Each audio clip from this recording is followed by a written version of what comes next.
විශේෂයෙන් නිකිනි පුන් පොහෝ දවස මුල් කරගෙන උතුම් උපෝසත සීලයක සමාදන් වෙලා නිවෙස්වල ඉදං ඒ වගේ මොබේ පන්සලේ වෙන්න පුළුවන් ධර්මශාලාව වෙන්න පුළුවන් යනේන මගතොට ඉදං වෙන්න පුළුවන් මේ ධර්මයේ ශ්‍රවණය කරන ලක්වාසී හැම දෙනාටමත් විශේෂෙන් ලෝවාසී ධර්මයේ ශ්‍රවණය කරන හැම දෙනාටමත් මේ උතුම් ධර්මශ්‍රවණය නිවන්දුරටුවක් බවට පත්වේවා කියල අපි මුලින්ම ආශිර්වාද ප්‍රාර්ථනා කරනවා.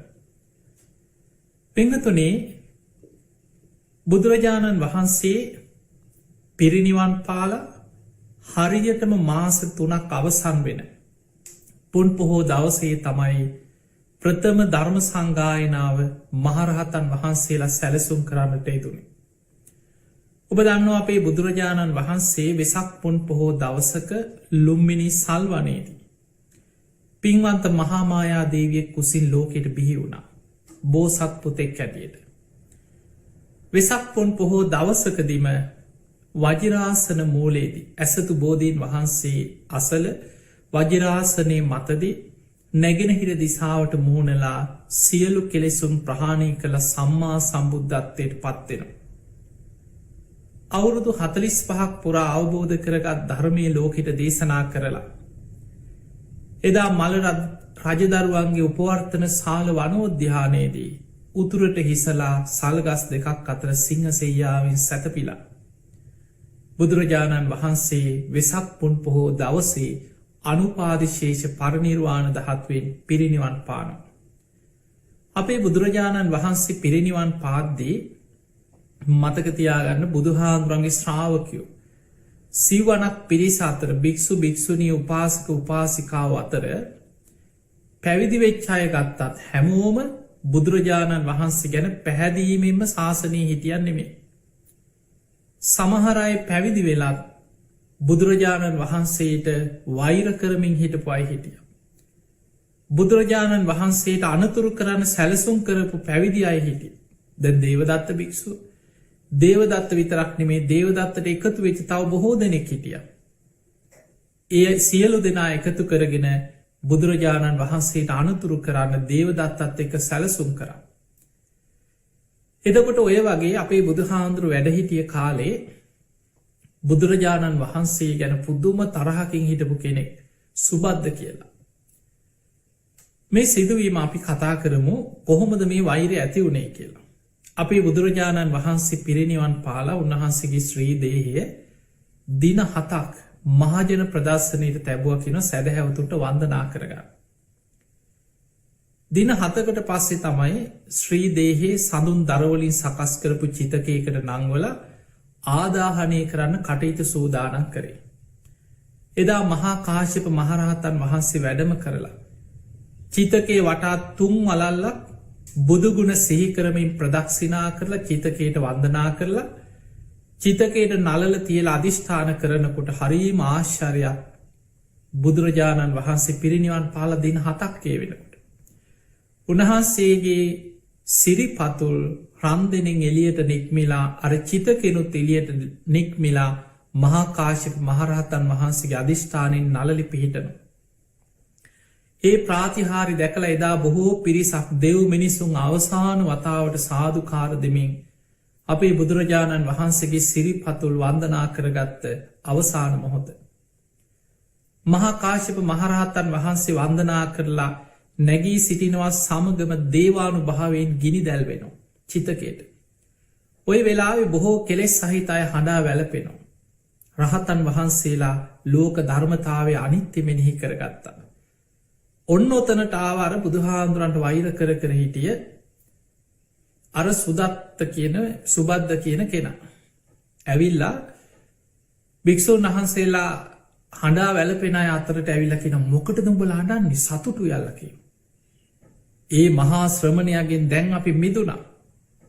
දැන් අපිට මේක කැපයි මේ කැපයි යෝක එපා කිය නීතිධාන්න කෙනෙක් නෑක අපිට ඕන විදියට ඉන්න පුළුවන්කි. බලන්න මේ පාපිය සිතුවිල්ල තියෙන භයානක්කම ඒ වෙලා මේ සිතුවිල්ල බුදුහාන්දුරන්ගේ චිතක ගිනි නිවෙන්නත් පෙර අධර්මවාදී මේ වගේ පාපී ප්‍රකාශ කරන්න පටන්ගත්ත. ඒ වචනේ කන වැටුනා මහා කාශ්‍යප මහරහතන් වහන්සේ වෙනකොට වැඩ හිටිය ශේෂ්ඨතම කෙනා බුද්ධ ශාසන. මොකද පිංහතුනී බුදුරජාණන් වහන්සේ පිරිනිවන් පාන අවුරුද්ධකට පෙරයි අග සව් දෙනම පිරිනිවන් පාන සාරිපුත්ත මොග්ගල්ලාන මහරහතන් වහන්සේලා පිරිනිවන් පෑව අවුරුද්ධකට පෙර. ඒක ලෝක ධර්මතාවය. හැම බුදු කෙනෙකුටම පෙර අග සව් දෙනම පිරිනිවන් පාන.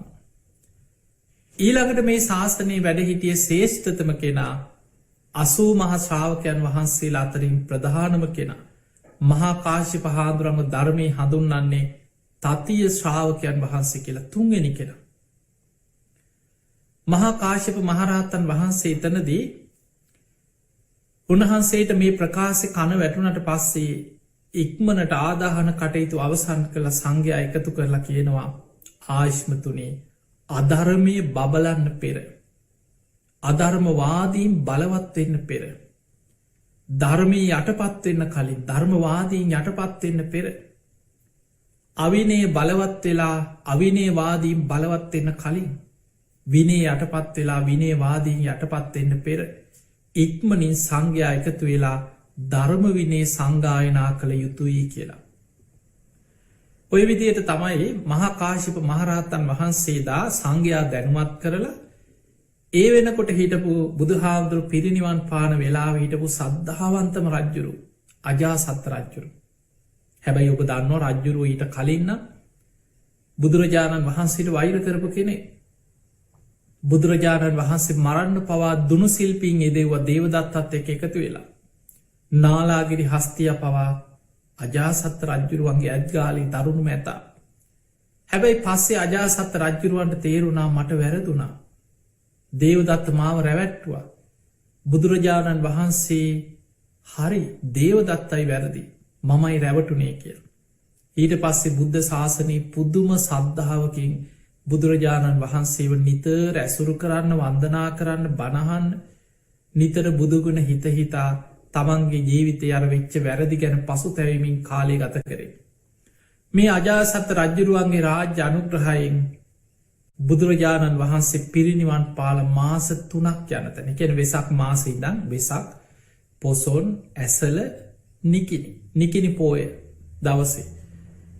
සප්ත පරණයේ ගුහාව ඉදිරිපිට මේ ධර්ම සංගායනාව 500ක් මහරහතන් වහන්සේලා එකතු වෙලා ධර්ම සංගායනාව සිදු කරන්න ඕන කියල සියලු කටයුතු අජාසත් රජ්ජුරුවන්ගේ රාජ්‍ය අනුග්‍රහයෙන් සංවිධානය කර. ඉතිං ඔය අතර රහතන් වහන්සේලා 500 නමක් තෝරගත්ත. හැබැයි ඒ අතර රහතන් වහන්සේලා හැටියට මුලින්ම හිටියේ 499 දෙනයි.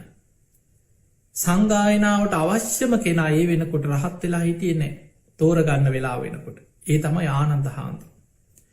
ආනන්ද හාමුදුරුවෝ කියන්නේ කල්ප ලක්ෂ ගණන් පෙරුම්පුරපු කෙනෙක් බුදුරජාණන් වහන්සේගේ අග්‍ර උපස්ථායකයන් වහන්සේ.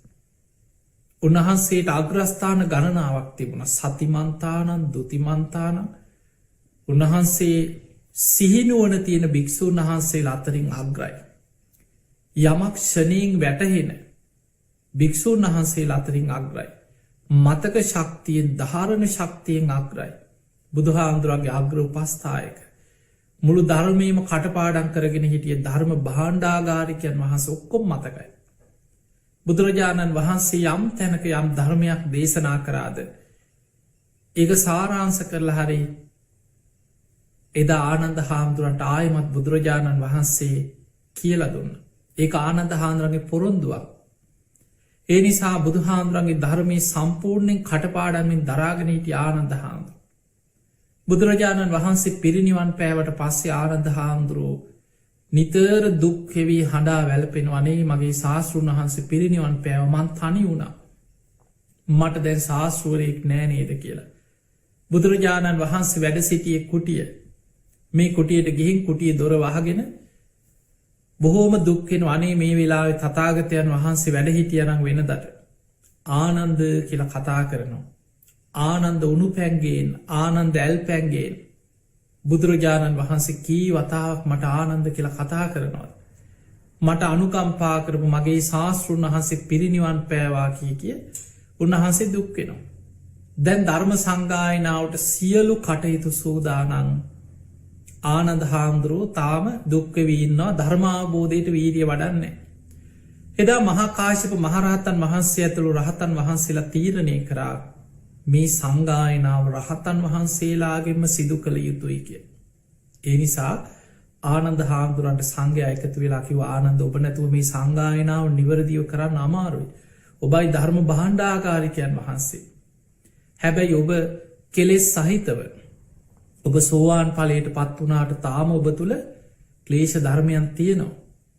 එවැනි කෙලෙස් සහිත කෙනෙක් සංගායනාවේ වාඩි වුණොත් අනාගතයේ කවුරු හරි බුද්ධ ශාසනයට ධර්ම විනයට චෝදනාවක් කරයි.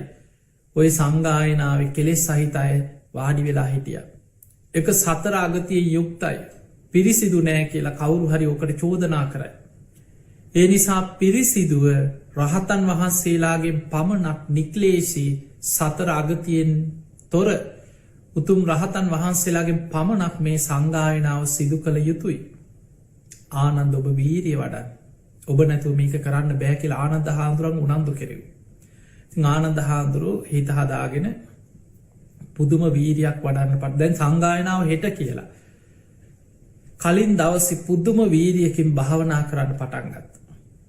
එහෙම භාවනා කරලා ධර්මය මෙනෙහි කරනවා සක්මනී ධර්මය සිහි කරනවා වාඩි වෙලා ධර්මය සිහි කරනවා ඉඳගෙන භාවනා කරනවා. උන්වහන්සේ තුන්යම් රාත්‍රියම ධර්මය මෙනෙහි කරමින් භාවනා කරලා හොඳ සිහිනුවනි. උන්වහන්සේගේ කොටියට වැඩම කරලා උන්වහන්සේ නිදාගන්න ඇඳේ වාඩි වුණෙත් සති සම්පජන්නේ සිහිනුවනින්මයි. ඒ ඇඳේ වාඩි වෙලා හිස කොට්ටේට තියන්න ඇලවෙලා එක පාදයක් ඔසවලා ඇඳේ ඇලවෙන්න සූදානන් වෙනකොටම හිත කෙලෙසුන්ගින් මිදිලා උතුම් මහරහතන් වහන්සේ නමක් බවට පත්වෙන්. ඒ නිසායි ආනන්ද හාමුදුරුවන්ගේ ධර්මාවබෝධය ගැන ධර්මය සඳහන් වෙනි සතර ඉරියව්වෙන් තොරයි කියලා. සතර ඉරියව් කියන්නේ සාමාන්‍යෙන් ප්‍රධාන වසයෙන් හිටගෙන ඉන්න. තිට්ටං චරන් නිසින්නවා සයානවා කිය. එක්කො කෙනෙක් හිටගෙන ඉන්න ඉරියව්වේ. එක්කො සක්මන් කරන ඉරියව්. වාඩි වෙලා ඉන්න ඉරියව්. එක්කො නිදාගෙන ඉන්න ඉරියව්. මේ තම ප්‍රධාන ඉරියව් හතර. ආනන්ද හාමුදුරුවෝ අර ඇඳේ වාඩි වෙලා හිස කොට්ටෙට තියන් නිදාගෙනත් නෑ වාඩි වෙලත් ඒ අතර නිදාගන්න හැරෙනකොටම හිත කෙලෙසුන්ගෙන් මිදිල රහත්තුනි. එදකොට මේ ධර්මය ගැන ගැඹුරු දැනුමක් නැති හිත වැඩෙන ආකාරය ගැන දැනුමක් නැති කෙනෙක්. ඕක ඇහුනාම හිතෙනවා ඒ කොහොමද එහෙමත් පුළුවන්ද මොකක්ද ඒ ක්‍රමය කියලා. පිංගතුනේ ඒ තමයි උන්වහන්සේ සති සම්පජන්න කියලා කායනු පස්සනාය උගන්නන හැම ඉරියව්වකම උන්වහන්සේ වාඩි වුනත් හැරුණත් අතපයි දිගහැරියත් හැකිලුවත් වටපිට බැලුවත් හැම වෙලායම සම්පජානකාරී හෝති. මනා සිහිනුවනින් සම්පජන්නින්ම ඉරියව් වෙනස්වීම සිදු කර. ඒ ඉරියව් වෙනස්වීම තුළත් අනිත්‍ය මෙනෙහි කරනවා ඒ තුළත් පංචුපාදානස්කන්ද වෙනස්වීම වටහාගන්න. ඒ නිසා උන්වහන්සේ සති සම්පජන්නයෙන් සීයෙන් භාවනාවෙන් ධර්ම මනසිකාරයෙන්මයි කාලෙ ගත කරේ. ඉතිං ආනන්ද හාමුදුරුව නිකිනි පෝය දවස උදෑසන උන්වහන්සේ උතු මරහත්තයට පත් වනා. උන්වහන්සේ කල්පනා කරා අද සංගායනාව ආරම්භ කරන දවස. නමුත් මං සාමාන්‍ය කෙනෙක් වගේ ඇවිදගෙන ගිහිල්ලා. මං වෙනුවෙන් සකස් කරලා තියෙන සංගායනා සභාව ආසනයේ මං වැඩහිටියෝ. බොහෝ දෙනෙක් මගේ අරහත්තේ පිළිගන්න එකක් නෑ සමහරු කියයි ඔන්න තාම සුවාන් වෙලා කෙලෙස් සහිත කෙනෙක් ඇවිල සංගායනාය වාඩි වුණ. ඒ නිසා සංගායනාව ආරම්භ කරන්න පෙර සියලු දෙනාගේ සැකදුරු කළ යුතුයි. උන්වහන්සේ ප්‍රාතිහාරයක් පැවකින පොළුවෙන් කිමිදිලා යුරුදි ප්‍රාතිහාරය හැටි ධර්මය තියෙනවා සාමාන්‍ය ජලය කිමි දෙනවා වගේ ඉරදියෙන් පොළොව ඇතුළෙන් ගිහිල තව තැනකින් මතුවෙන්න පුළුවන්කින්. ඔබ දැකල ඇති ජලයේ වතුරෙ පීනන අය වතුර ඇතුළෙන් ගිහිල්ලා උඩට මතුවෙන. ඒ සාමාන්‍ය ජලය තුළ කරන්න පුළුවන්. ඒ වගේ මේ සතර මහා ධාතු චිත්ත වසී ප්‍රාප්ත කරගත්ත කෙනෙකුට ඉර්දි පහද වඩලා ඉර්දි ප්‍රාතිහාර ඥානය උපදවා ගත්ත කෙනෙකුට ජලය කිමි දෙෙන වගේ පොළොවෙන් කිමි දෙන්න පුළුවන්.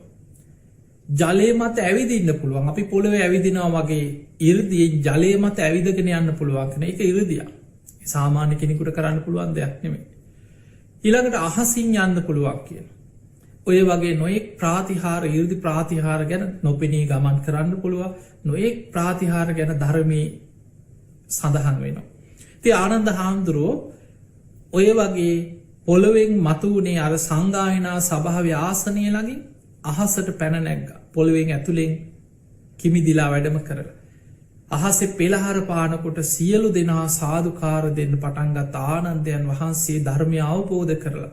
ආනන්දයන් වහන්සේ උතුම් මරහත්වයට පත්වෙලා. අද සංගායනාවට වැඩම කරේ උන්වහන්සේ නික්ලේසී කෙනෙක් හැටියට අයිකෙල්.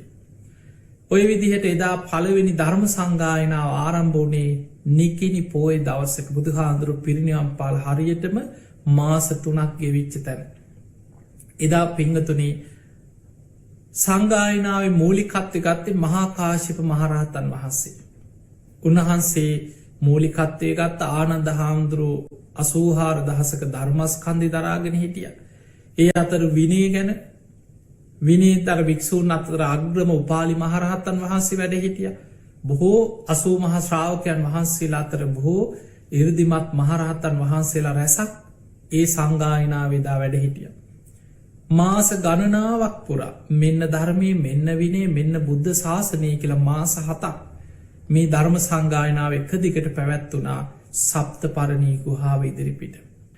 දැන් සාමාන්‍යින් එකැන ස්වාමීන් වහන්සේලා මේ වස් සමාදන්වීම ගැන ඔබට වර්තමානය අපි දන්නවා අදටත් ඒ බුදුරජාණන් වහන්සේගේ ශික්ෂා ගෞරවයෙන් යුක්තව ධර්ම ගෞරවයෙන් යුක්තව කටයුතු කරන ස්වාමීන් වහන්සේලා උන්වහන්සේලා ලෝකෙ කොහේ හිටිය සමහරලාවට දැන් අද ගත්තහම අපේ රටේ තියෙන කාලගුණික වෙනස්සේ ලෝකෙ තව රටවල් වල තියෙන දේශගුණික කාලගුණික වෙනස්සේ අවුරුදු 2500 ගානකට පෙර බුදුහාන්දුර වැඩ හිටිය දඹදිව තිබ්බ කාලගුණෙන් නෙමේ.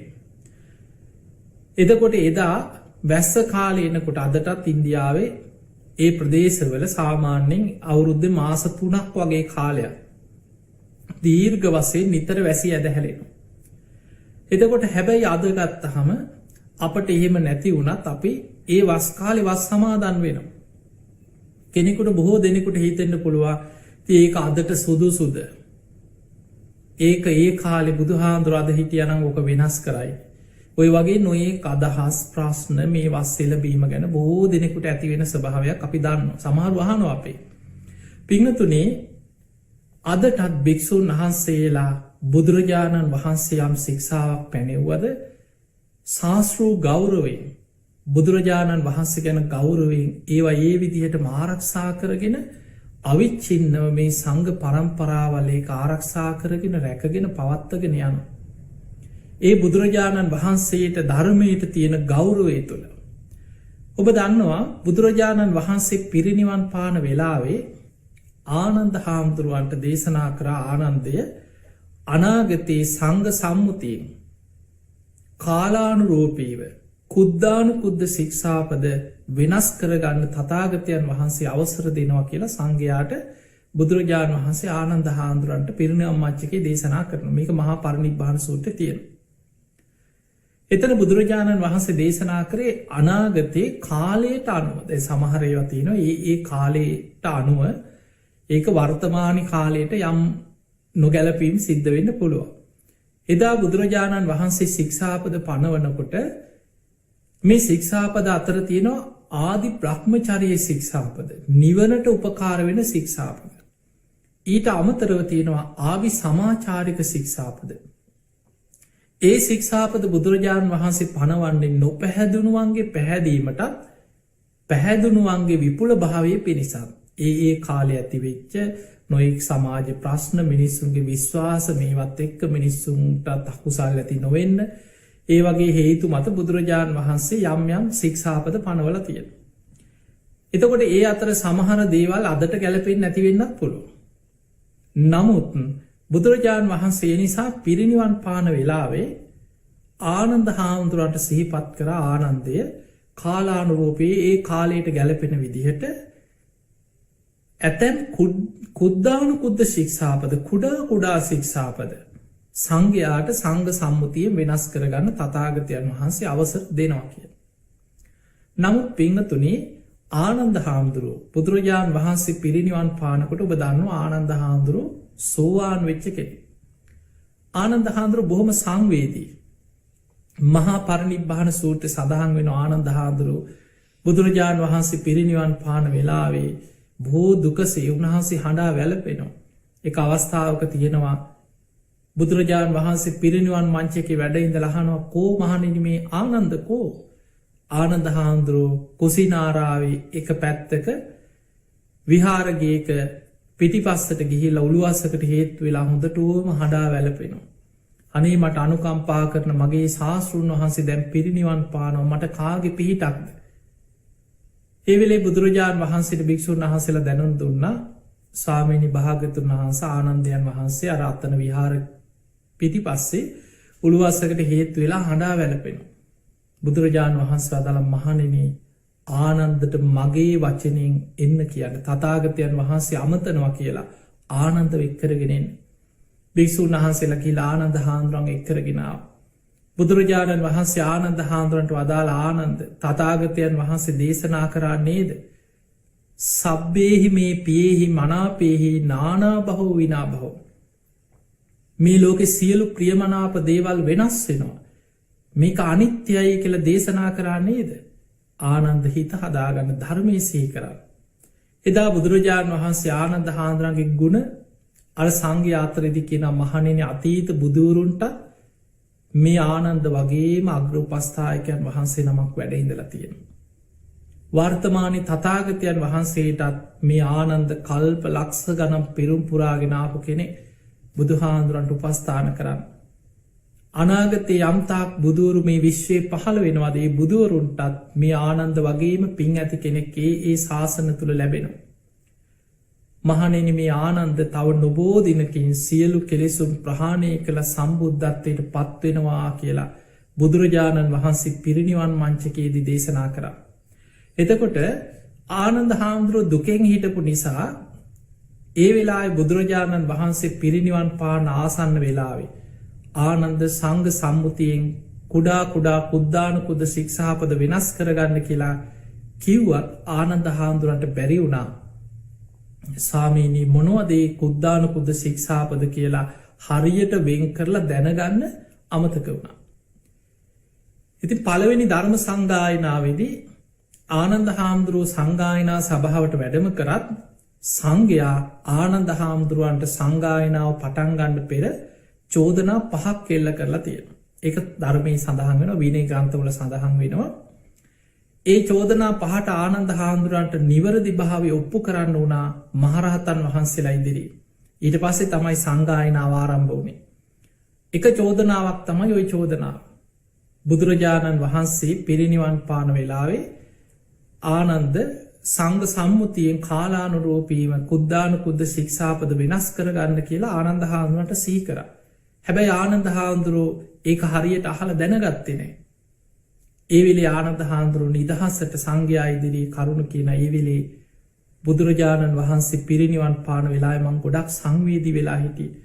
මට දිශාවල් පවා වැටහෙන්නේ නැතුව ගියා. ඒ නිසා මට ඒක ඒ වෙලාවේ බුදුහාමුදුරන්ගෙන් අහලා විස්තර ඇතුව දැනගන්න මට බැරි වුණා. මගෙන් වැරැද්දක් වුණා කියලා සංඝයා සම්මත කරනවා නම් සංඝයා මට සුදුසු දඬුවමක් පමුණවන්න කියලා. ඒ වෙලාවේ මහරහතන් වහන්සේලා ආනන්ද හාමුදුරුවන්ව නිදොස් කොට ඒ චෝදනාවෙන් නිදහස් කරනවා. හැබැයි ඒ වෙලාවේ දැන් කුද්දානුකුද්ද ශික්ෂාපද මොනවද කියලා සංඝයා අතර එක එක අදහස් ඇති වෙන්න පටන් ගත්තා. කොටසක් කියන්න ගත්තා මේ ශාසනයේ තියෙන සතර පරාජිකා ඇරෙන්න ඉතිරි ඒවා කුද්දානුකුද්ද. තව කොටසක් කියන්න ගත්තා සතර පරාජිකා සංඝාදිශේෂ ඇරෙන්න ඉතිරි ඒවා කුද්දානුකුද්ද. එතකොට ඔය වගේ එක එක අදහස් ගොඩක් ආවා. මේ සංගායනාවේ මූලිකත්වය ගත්තේ මහා කාශ්‍යප මහරහතන් වහන්සේ. උන්වහන්සේ ඒකමතිකව තීරණය කරා සංඝ සම්මුතියෙන් අපි බුදුරජාණන් වහන්සේ යමක් පැනෙව්වද අපි ඒ ශික්ෂාපද ඒ විදිහටම සංඝ සම්මුතියෙන් වෙනස් කරගන්න කාලයට අනුව වෙනස් කරගන්න කියලා බුදුහාඳුර දේශනා කරත් අපි ඒවා ඒ විදිහටම ගෞරවයෙන් ශාස්ත්‍රූ ගෞරවයෙන් විනේ ගෞරවෙන් ධර්ම ගෞරවෙන් ඒ ශික්ෂාපද ආරක්ෂා කරගෙන අනාගතයට අරගෙන යමු කියලා සංඝයා ඒක මතිකව සම්මත කරගත්ත. එතකොට ඔය නිසා තමයි අදටත් දැන් අද මොකද මේ ගැන ඔබට විස්තර කරලා මං කියන්නට කල්පනා කරේ දැන් සමහරු අපිනුත් අහනවා හාමුදුරනේ අද කාලේ ඉතින් වස් පවාරණය කරලා කටින පින්කම් පටන් ගන්නකොටනේ වහින්න ගන්නෙ. අද කාලේ ඉතින් හරියට වැස්ස නැති කාලෙනේ මේ කාලේ වහින්නේ නැහැ. ඉතින් ඇයි මේ වස් සමාදන් වෙන්නේ? ඒකට ওই වගේ නොඑක් ප්‍රශ්න එනවා. මතක තියාගන්න භික්ෂුන් වහන්සේලා වස් සමාදන් වෙන්නේ කාලගුණ විද්‍යා දෙපාර්තමේන්තුවෙන් අහලා නෙමෙයි. භික්ෂුන් වහන්සේලා වස් සමාදන් වෙන්නේ ඒ බුදුරජාණන් වහන්සේ ඉදා යමක් පැනෙව්වද ඒක අදටත් ශාස්ත්‍රූ ගෞරවය තුළ අදටත් ඒක ඒ විදිහටම උන්වහන්සේලා පිළිගෙන බුදුහාමුදුරන්ට ගෞරවයක් වශයෙන් වස් සමාදන් වෙනවා. විනය ගරු කරන කෙනෙක් ධර්ම විනය ගරු කරන භික්ෂුවක්. දැන් ඒකෙදී වස් ආරාධනා කිරීම ඔබ දන්නවා සාමාන්‍යයෙන් වස් ආරාධනා කරනකොට අපි ඒව කාලයත් එක්ක යම් වෙනස්කම් වෙලා තියෙනවා. දැන් අදටත් බොහෝ වෙලාවට බුදුහාඳුරන්ගේ කාලේ මේ කටිනේ කියන විනය කර්මය භික්ෂූන් වහන්සේලා සතු උන්වහන්සේලාට චීවරයක් ලැබුණට පස්සේ ඒ චීවරයේ පෝය සීමාවට අරගෙන ගිහිල්ලා වස් සමාදන් වෙච්ච භික්ෂූන් වහන්සේලා සංඝ සම්මුතියෙන් සුපේසල ශික්ෂාකාමී වස් කාලය තුල හොඳට ගුණධර්ම රැකගෙන කටයුතු කරපු භික්ෂුවට මේ චීවරයේ පවරන විනය කර්මය තමයි කටිනේ කියලා කියන්නේ. අද ගත්තහම අද කටින පින්කම් ගොඩාක් ඒක ඉහළට ඇවිල්ලා තව අංග එකතු වෙලා අද ලොකු උත්සවශ්‍රීයෙන් සිදු කරන අවුරුද්දේ පන්සල්වල සිදු කරන විශාලම උත්සව පින්කම බවට පත්වෙන තියෙනවා. මේ එක අංග පෙරහැරවල් ඒ පෙරහැරවල් සමහර කටින පෙරහැරවල් දළදා පෙරහැර වගේ අලි ඉන්නවා නොයෙක් විදිහට මේක දියුණු වේගෙන යනවා. එතකොට ඒව පසු කාලීනව අපේ සමහරු සද්ධා වැඩිකමට එක අංග එකතු කරලා මේක කාලයත් එක්ක එකතු වෙච්ච දේවල්. වස් ආරාධනා කිරීමේදී සාමාන්‍යයෙන් ආරාධනා කළත් නොකළත් මතක තියාගන්න භික්ෂුන් වහන්සේලා වස් සමාදන් වෙන්නේ ධර්ම විනය සඳහන් වෙන බුදුහාමුදුරන්ගේ ධර්මයේ විනය සඳහන් වෙන ඒ ශාස්ත්‍ර ගෞරවයෙන් ඒ සංඝ පරම්පරාවෙන් පවත්වගෙන යන චාරිත්‍රයක් ඒක. එතකොට එතනදි දායකයෝ ආරාධනා කළත් නොකළත් භික්ෂුව වස් කාලේ එනකොට තමන්ට සුදුසු තැනක තමන් වස් සමාදන් වෙනවා. ඒ වස් කාලේ ගත කරන්න කෙනෙක් සමහරවිට තෝරගන්නවා මම මේ වස් කාලේ මෙන්න මේ ආරාමේ මේ කුටිය මේ ස්ථානය මුල් කරගෙන වස් කාලය තුල මේ වස් මාස තුන මම වස් සමාදන් වෙනවා. ඉමස්මින් විහාරේ මේ විහාර භූමියේ මම මේ වස් කාලය තුල වස් සමාදන් වෙනවා කියලා අධිෂ්ඨාන කරගන්න. එතකොට ඒකෙදි ආරාධනාවක් ලැබුණොත් ඒ ආරාධනාව තුළ විමසලා බලනවා මට මෙතන මේ ආරාධනාවට අනුව මට මෙතන සුදුසුද දැන් නුසුදුසු තැන්වල ආරාධනා ලැබෙන්නත් පුළුවන්. තමන්ගේ සීලාදී ගුණධර්ම වලට හානියක් වෙනවද? මගේ සද්ධාදී ගුණධර්ම මට මෙතන වැඩෙන තැනක්ද? රාග ද්වේෂ මෝහ හැවිස්සෙන තැනක්ද? සංසිඳෙන තැනක්ද? මගේ පැවිදි ජීවිතයට ධර්ම විනයානුකූලව මේ ගත කරන ජීවිතයට මට මෙතනින් අනුග්‍රහයක්ද අනතුරක්ද තියෙන්නේ? එතකොට ඔය විදිහට විමසලා බලලා උන්වහන්සේලා ඒ ආරාධනාව පිළිගෙන ඒ වස් ආරාධනාව පිළිගන්නවා. එහෙම කවුරුත් ආරාධනා නොකළොත් සාමාන්‍යයෙන් කැලෑවල් වල ඉන්න හුදකලාවේ භාවනා කරන මහ වනාන්තර ඇසුරු කරගෙන ඉන්න ස්වාමීන් වහන්සේලාට කවුරුත් කැලේට ගිහිල්ලා මේ කුටිය වස් අසන්න කියලා ආරාධනා කරනවා නොවේ. හැබැයි උන්වහන්සේලා තමන් වැඩ ඉන්න ගල්ලෙන හරි තමන් ඉන්න කුටියක් හරි ඒ වෙනකොට තමන් සූදානම් කරගෙන සමහරලාට බුදුහාඳුරු පෙන්නන කවුරුත් ආරාධනා නොකළත් භික්ෂුවක් පුංචි කුටියක් එක්ක සකස් කරගන්නවා සුද්ධ පවිත්‍ර කරගන්නවා ගල්ලෙනක් හදාගන්නවා. මම මේ වස් කාලේ එනකොට මෙන්න මේ භූමියේ මේ ගල්ලෙන මේ කුටිය මුල් කරගෙන මම මේ ස්ථානයේ වස් සමාදන් වෙනවා. එතකොට ඒ විදිහට තමන් අධිෂ්ඨාන කරගන්නවා. හැබැයි වස් ආරාධනය අද බොහෝ පන්සල්වල බොහෝ ආරණ්‍යවල බොහෝ පින්කම් ලෝකෙ පුරා බොහෝ වෙහෙර විහාරස්ථානවල අද වෙනකොට ගත්තහම ආරාධනා කිරී සමහරු අවුරුදු ගානකට සැලසුම් කරලා තියෙන අපි ලබන අවුරුද්ධ අපි ඊළඟ අවුරුද්ධ අපි 2025 අපි 2030 ඒ වගේ කණ්ඩායම් බෙදිලා දැනටම සූදානමෙන්ගෙන අපි තමයි වස් ආරාධනා කරන්න අපි තමයි වස් ආරාධනා කරන්න කියලා බොහෝ පිරිස සැදැහැවතුන් ඒක බොහොම ගෞරවයෙන් විශාල පිනක් මොකද කටින පින්කම ගැන ධර්මය අටමහා කුසල් අතර මේක විශාල පිනක් හැටියට පෙන්නවා. එනිසා බොහොම සද්ධාවෙන් ආරාධනා කිරීම කටයුතු කෙරෙන. එතනද ආරාධනා කිරීම පවා බොහෝ වෙලාවට අද සමහරුවර වැසි ගොටු සකස් කරනවා කියලා බොහොම ලස්සනට එක සකස් කරලා මල්දාලා නොයි පිරිකරත් එක්ක පූජා කිරීම් සිදු කරනවා. විශේෂෙන් බුදු හාමුදුරන්ගේ කාලයෝ බහල ඇති විසාකාව තමයි මේ වස්සාරාධනා කරන්න මුල්වෙච්ච වැසි සලු පූජා කිරීම සිදු කර. මේක සඳහන් වෙනවා ඒ කාලේ වැස්ස කාලෙ මහා වර්සාවක් ඇදහැලිච්ච දවසක භික්‍ෂූන් වහන්සේලා එලියේ තෙමිලා දැන් උන්වහන්සේලා අර වැස්සේ එලියේ කොටසක් අලුත පැවිදිච්ච සාමීන් වහන්සේලා පිරිසක් පොඩි හාමුදුරුවෙන් ඇති උන්වහන්සේලා එලියේ නානව හැබැයි උන්වහන්සේලාට ඔබ දන්නවා මුල් කාලි බුදු හාමුදුරුව 3 සිවුර. ඒ කියන්නේ දෙපට සිවුරයි තනිපොට සිවුරයි අඳන චීවරයි. ඔන්න ඔය 3 සිවුර තමයි බුදු හාමුදුරුව විනය තුල පනවලා තියෙන්නේ. එතකොට ඒ වෙනකොට වෙනම නාන්න කියලා නානකඩයක් තිබුණේ නැහැ. ඉතින් උන්වහන්සේලා සාමාන්‍යයෙන් ඒ කාලේ අර වැස්සේ අර සිවුරක් නැතුව උන්වහන්සේලා වැස්සේ තෙමීගෙන නානවා. විසාකාව ආරාමයට හදිස්සිය ආපු වෙලාවක විසාකාව දැක්ක මේ පොඩි හාමුදුරුවෝ මේ කවුද මේ නිගණ්ඨයෝවද්ද කියලා එක පාට හොයාගන්න බැරි නිගණ්ඨයෝත් ඉන්නවා ඒ වගේ මේ වැස්සේ තෙමීගෙන කවුද මේ කියලා කල්පනා කරලා ආපහු ගියා. පස්සේ ආයෙමත් ඇවිල්ලා දැනගත්ත අනේ මේ පොඩි හාමුදුරුවෝ මේ ආරාමේ හිටපු ස්වාමීන් වහන්සේලා මේ වැස්සේ මේ තෙමීගෙන උන්වහන්සේලා පෑන් පහසු වෙලා තියෙන වහිනකොට එළියේ. ඒ වෙලාවේ තමයි බුදුරජාන් වහන්සේගේ ඉල්ලීමක් කරන්නේ ස්වාමීනි භාග්‍යවතුන් වහන්සේ මේ වැස්ස කාලේ මේ භික්ෂුන් වහන්සේලාට පැන් පහසු වෙන උන්වහන්සේලාට ප්‍රයෝජනෙ පිණිස වැසි සලු පූජා කරන්න මට අවසර දෙන්න කියලා. බුදුරජාණන් වහන්සේ ඒක පිළියගෙන වැසි සලු පූජා කරන්න අවසර දුන්නා. එතකොට සාමාන්‍යයෙන් අද වස් ආරාධනා කරද්දී ස්වාමීන් වහන්සේලාට මේ වැසි සලු පූජා කරලා වස් ආරාධනා කිරීම එදා ඉඳන් අපේ සම්ප්‍රදායත් එක්ක චාරිත්‍රයක් හැටියට පැවතගෙන එන ක්‍රමයක් තියෙනවා.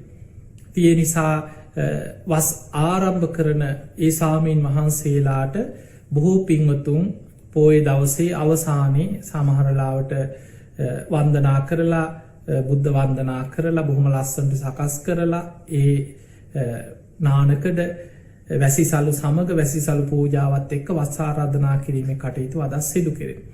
ඉතින් ඔය වගේ කටයුතු ශාස්ත්‍රනික කටයුතු බොහොමයක් යෙදෙන උතුම් පුන් පොහෝ දවසක්. ඒ නිසා පින්වතුනි පෝය දවස කියලා කියන්නේ විශේෂයෙන් මතක තියාගන්න අෂ්ටාංග උපෝසත සීලේ සමාදන් වෙන බුදුහාමුදුරන්ගේ ගිහි ශ්‍රාවකයෝ රහතන් වහන්සේලා අනුගමනය කරන දවසක්. නිති පන්සිල් බුදුහාමුදුරු පෙන්වුවේ බුදුහාමුදුරන්ගේ ගිහි ශ්‍රාවකයෝ නිත්‍ය සීලේ වෙන්නේ පංචශීලය. ඒ කාලේ සතර පෝයට උපෝසතේ සමාදන් වෙලා තියෙනවා. ඔබ බලන්න අද වර්තමානයේ බොහෝ වෙලාවට අපිට සතර පෝයට සිල් ගන්න අය හොයාගන්න අමාරු වුණත් මීට පරම්පරා 2-3ක් එහා ඔබ හොයලා බලන්න. ඔබේ ආච්චිලා සීයලගේ කාලේ ඔබේ මුතුන් මිත්තෝ ගැන හොයලා බලන්න.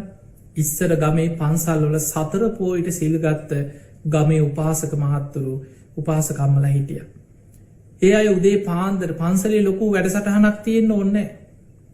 ඒ අනිත් පෝය දවස්වලට සතර පෝයට පන්සලට ගිහිල්ලා ස්වාමින් වහන්සේගෙන් උදේම සිල් සමාදන් වෙලා ධර්මශාලාව තියෙනවා, බෝ මළුව තියෙනවා, චෛත්‍ය මළුව තියෙනවා. තමන් පින් කරගන්නවා, බණ භාවනා කරනවා, බණ පොත් කියවනවා, ස්වාමින් වහන්සේලා ඇසුරේ ධර්ම සාකච්ඡා කරනවා. එදා දවස පුරා උතුම් ගුණධර්ම රකින්නවා වෙනදට වඩා. වෙනදා ගිහි ශ්‍රාවකයෙකුට වඩා පෝය දවසක උපෝසතය කියන්නේ බ්‍රහ්මචාරීව උතුම් මහරහතන් වහන්සේලා මෙනෙහි කරමින් උන්වහන්සේලාට ආරක්ෂා කරපු උතුම් ගුණධර්ම ආරක්ෂා කරන දවසක්. ඒ නිසා පින්වතුනි අද සතර පෝය කෙසේ වෙතත් විශේෂයෙන් 15ක පෝය දවසටවත් උතුම් උපෝසත සීලයක් සමාදන් වෙන්න ඔබ දක්ෂ වෙන්න පුරුදු වෙන්න. මේක පුරුද්දක් කරගන්න. කුසලයට අපේ හිත පුරුදු වුණාට පස්සේ හිත කුසලයේ තුල පුරුද්දක් හැටියට කුසලයේ වැඩෙන්න පටන් ගන්න. වැඩක් පටන් ගන්න යමාරු. මේ හිතේ ස්වභාවය විඥානයේ ස්වභාවය මේ. අපි පිනක් කරනකොට හිත එකපාරට ඒකට කැමති වෙන්නේ නැහැ. මොකද හිත පුරුදු වෙලා තියෙන අකුසලයට. මතක තියාගන්න මේ සංසාරික විඥානයේ දීර්ඝ සසරේ කුසලයට පුරුදු වෙච්ච විඥානයක් නෙමෙයි අපි මේ සසරේ අරගෙන යන්නේ. ලෝභ, ද්වේෂ, මෝහ කියන අකුසල් එක්ක මේ දීර්ඝ සංසාර ගමනේ අපායේ වැටි වැටි සතර අපායේ මහගෙදර කරගෙන ගිය සංසාරික විඥානයක් අපිට තියෙනවා. එතකොට එවැනි විඥානයක ස්වභාවය අකුසලයටම ඇදෙනවා මිසක් කුසලයට එකපාරට හරවන්න අමාරුයි. හැබැයි කුසලයට පුරුදු කරගත්තොත්, කුසලයට ඔබේ හිත, කුසලයට ඔබේ විඥානය හරවගත්තොත් මතක තියාගන්න ඒක පුරුද්දක්. ඊට පස්සේ කුසලයට ඒක පුරුද්දක් හැටියට සකස් වෙනවා. දැන් අපි ගමු මෙහෙම කවුරු හරි හිතනවා මම මේ පොයට සිල් ගන්නවා. එහෙම හිතුවට උපෝසතේ සමාදන් වෙලා පොයට සිල් ගන්නවා කියන එක වැඩේ පටන් ගන්න අමාරුයි. ඒකට ලොකු වීරියක් තියෙනවා. ඒකට ධර්මයේ කියනවා ආරම්භක ධාතු, ආරම්භක වීරිය, ආරම්භක ධාතු කියලා කියනවා. ඊළඟට දැන් වැඩේ පටන් ගන්න අමාරුයි. ලං වෙනකොට හිතනවා අනේ අද බෑ මේ පොයට නෙමෙයි ඊළඟ පොයට.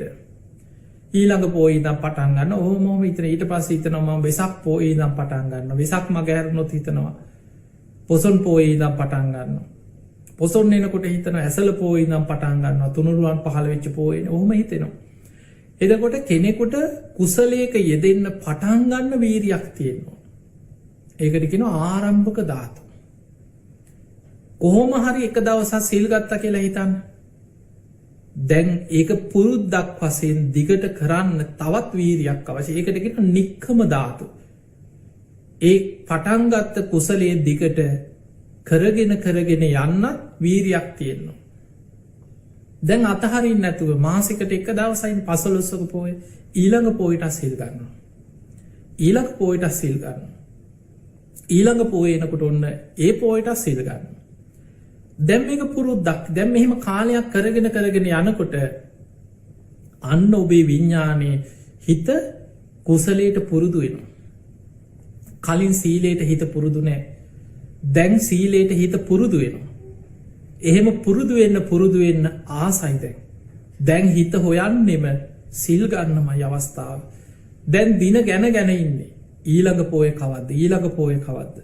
බැරි වෙලා හරි දැන් පුරුදු වුණාට පස්සේ ස්වභාවය එක දවසක් සිල් ගන්න යන්න බැරි වුණොත්, මග හැරුණොත්, මොකක් හරි ලෙඩක් කියලා හිතන්න. දැන් පහුගිය කාලේ අපි දන්නවනේ මේ වසංගතය නිසා හරි මාස ගණනාවක් වෙසක් පොයට පොසොන් ඇසල බොහෝ පොයවල් වලට මිනිස්සුන්ට පන්සල් වලට ගිහිල්ලා නිදහසේ පින්කම් කරගන්න බැරි වුණා. එතකොට අපි දන්නේ නැහැ මොකක් හරි හේතුවක් එක්ක ඔබේ කැමැත්තක් නොවෙන්න පුළුවන්. ස්වභාව ධර්මයෙන්, පරිසරයෙන්, රටේ ඇති වෙන මොකක් හරි ස්වභාවික විපතක්, ව්‍යසනයක්, මේ වගේ වසංගත උවදුරක් මොකක් හරි හේතුවකින් සීල් ගන්න යන්න බැරි වෙනවා. දැන් හිතට ලොකු අඩුවක් වගේ. අනේ මට සීල් ගන්න බැරි වුණානේ. අනේ මට මේ පොයට සීල් ගන්න යන්න බැරි වුණානේ. අයියෝ මට සීල් ගන්න එක මග ඇරුණා. දැන් ලොකු අඩුවක් වගේ හිතට දැනෙනවා. ඇයි? හිත කුසලයට පුරුදු වෙලා. හිත කුසලයට ආසයි.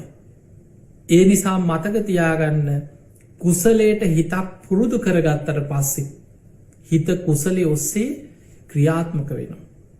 ඒ නිසා සිල් ගන්නවා කියන එක අමාරුවෙන් හරි පටන් ගන්න. පොයට හරි මං උපෝසත සීලයක් සමාදන් වෙනවා කියන එක අමාරුවෙන් හරි පටන් ගන්න. ඒක දිගට පුරුද්දක් හැටියට කරගෙන යන්න අමාරුයි. කාලයක් යනකොට ඒක ආසාවෙන් කරන දෙයක් බවට පත් වෙනවා. ඊට පස්සේ ඒක නැතුව බැරි දෙයක් බවට පත් වෙනවා. එහෙම තමයි හිතක් කුසලයට පුරුදු කරගන්න. මේ බණහන එකත් එහෙමයි. බොහෝ වෙලාවට ඔබම බලන්න ඔබේ ගෙවල් වල කී දෙනෙක් ඇද්ද කියලා බණක් අහස්සන්න බැරි. සමහරුන්ට නිකන් කටුවනිනවා වගේ බණ ඇහෙනකොට නැගිටලා යනවා. අනේ ඕව වැඩක් නැහැ කියලා මග හැරලා යනවා. සමහරුන්ට එක්ක බණ පටන් ගත්ත ගමන් නිින්ද යනවා. ඈනුම් යනවා. ඒ කියන්නේ මේක එපා බන මට නම් හරියන්නේ නැහැ කියන එක තමයි. පටන් ගත්ත ගමන් එක්ක වටපිට බලනවා, අතපය දිගාරිනවා, අකුලනවා, ඈනුම් යනවා. කොහොම හරි එතනින් නැගිටලා යනකම් ඉවසුමක් නැහැ සමහරට.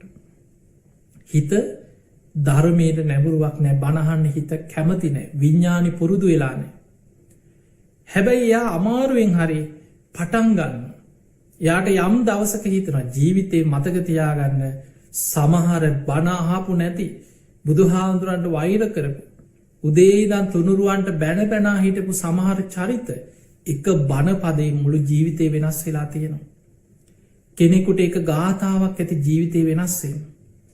තමන්ගේ මුළු ජීවිතේම වෙනස් වෙන බණ පදේ කවදා කොතන අපිට ඇහෙයිද දන්නේ. මේ ධර්මයේ තියෙන ආශ්චර්යය ඒකයි. සමහර අය ඔහොම ඉන්නකොට හදිස්සියේ හරි එක්ක වාහනේ යනකොට එක්ක තමන්ට ප්‍රශ්නයක් ආපු වෙලාවක ජීවිතේ එපා වෙච්ච වෙලාවක ඔන්න කවුරු හරි කියන නිසා හරි බණක් අහන. එක බණෙන් මුළු ජීවිතේම වෙනස් වෙනවා. ඊට පස්සේ දිගට බණ අහන්න පටන් ගන්නවා. කාලයක් බණ අහගෙන යනකොට දැන් ඒක පුරුද්දක් වෙනවා. එහෙම පුරුද්දක් වුණාට පස්සේ දැන් කුසලය විඥාණයට පුරුදු වෙලා. දැන් එක දවසක් බණ අහන්න බැරි වුණොත් ලොකු අඩුවක් වගේ. අයියෝ අද මට බණ ටික අහගන්න බැරි වුණානේ. අනේ අද මට බණ අහන්න බැරි වුණානේ. අයියෝ මට අද බණ මග ඇරුණානේ. අද මට හරියට බණක් අහන්න බැරි වුණා. දැන් ලොකු අඩුවක් වගේ දැනෙනවා. ඇයි විඥානයේ කුසලයට පුරුදු වෙලා. ඒ නිසා පින්වතුනි හැම දෙයකටම ඔහොමයි. දන් දෙන එකත් ඔය වගේ. භාවනා කරන එකත් ඔය වගේ. සමහරුන්ට භාවනාව පටන් ගන්න හරිම අමාරුයි.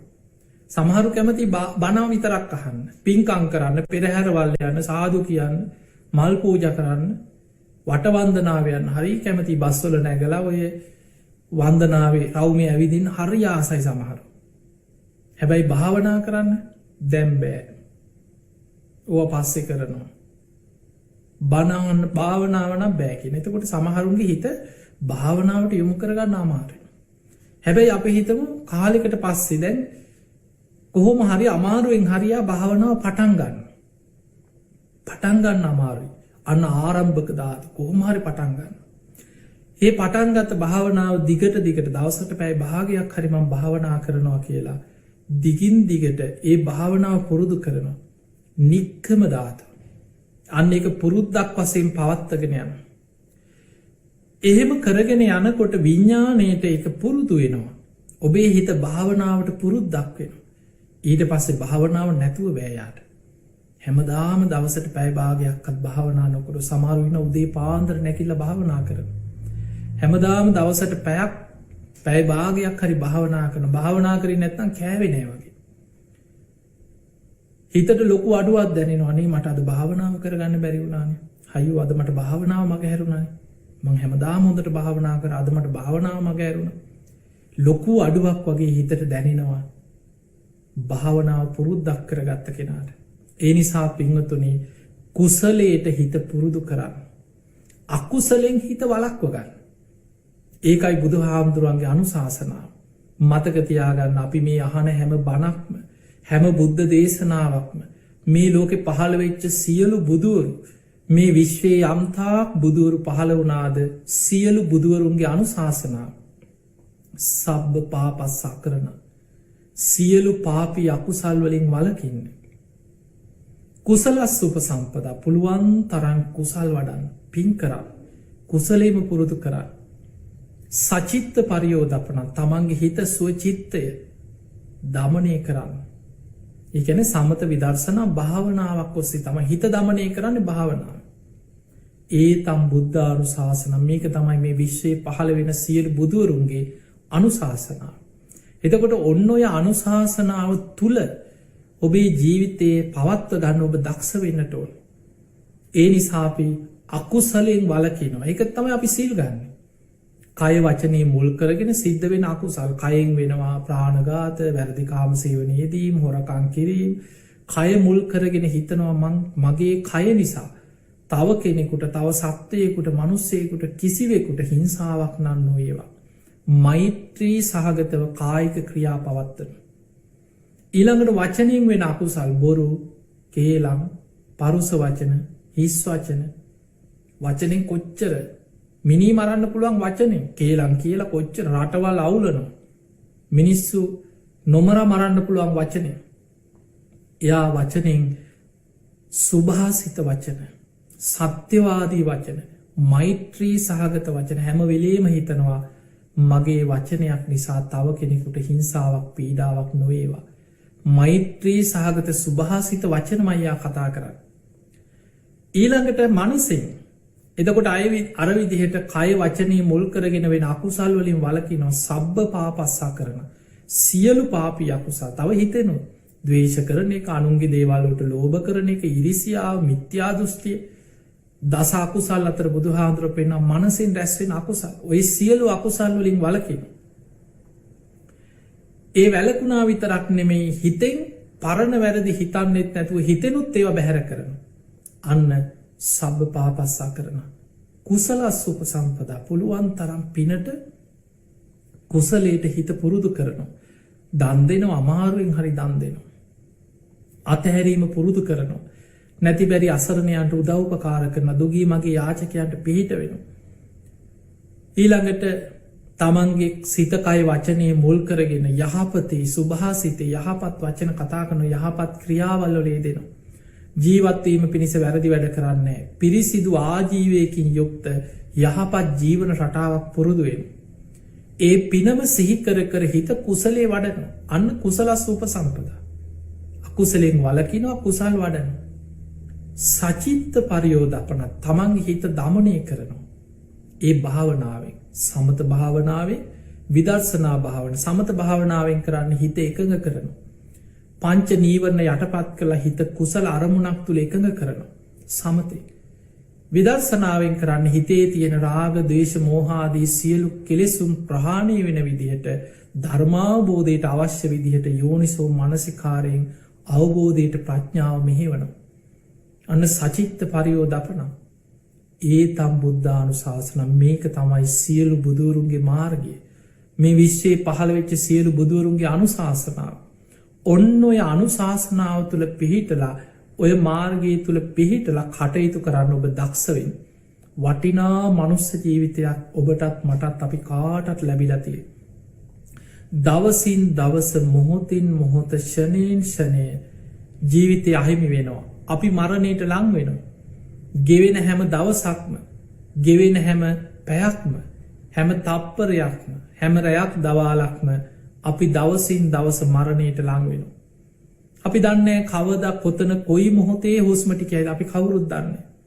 ඒ නිසා අප්‍රමාදීවෙන් බුදුරජාණන් වහන්සේගේ අවසාන බුද්ධ වචන නිතර හිතන් වයිදම්මා සංඛාරා මේ ලෝක සියලු සංස්කාරයන් අනිත්‍යයි. මේ හැමදේම හටගෙන පැවතිලා නැතිවී යන ස්වභාවින් යුක්තයි. අප්‍රමාදයන සම්පාදයට අප්‍රමාදීව කුසල් වඩන්. ඒක තමයි අපි බුදුරජාණන් වහන්සේ මල්ල රජදරුවන්ගේ උපවර්තන සාල වනෝද්‍යානය. එදා පිරිනිවන් මංචකයේ තුළ පිරිනිවන් පාන්න පෙර දෙව්මිනිස් ලෝකයාට දේශනා කරපු අවසාන බුද්ධ වචන. ඒ බුද්ධ වචනය නිතර සිහි කරන්න නිතර හිතට ගන්න. ඒ බුද්ධ වචනය තුළ ඔබේ ජීවිතය අප්‍රමාදීව පුරුදු කරගන්න. තිං අද ඔබේ ජීවිතය තුළ දැඩි අධිෂ්ඨානයක් ඇති කරගෙන ඔබ අප්‍රමාදී වෙන්න මම සියලු පාපි අකුසල් දුරු කරන්න වීරී වඩන කෙනෙක් බවට පත්වෙන. මම කුසල් වඩන කෙනෙක් බවට පත්වෙන මං හිත දමනය කරගන්න. මං මේ ගෞතම බුද්ධ ශාසනයේ මේ හුස්මටික යන්න කලින් ලැබිච්ච මනුස්ස ජීවිතය තුළ ෂණ සම්පත්තිය තුළ උපරිම ප්‍රයෝජන අරගෙන උතුම් ධර්මීම අවබෝධ කරගන්න මහන්සිගන්න වීරිය වඩන ආර්ය ශ්‍රාවකයෙක් බවට මං පත්වෙනවා කියෙන අධිෂ්ඨානය ඇති කරගන්න. ති ඔබ හැම දෙනාටම තුළුරුවන්ගේ අනන්ත ගුණානු භාව බලයෙන් උතුම් ධර්මාබෝධය පිණිසම වාසනාව ලැබේවා ලැබේවා ලැබේවා කියලපි ආශිර්වාද කරනවා.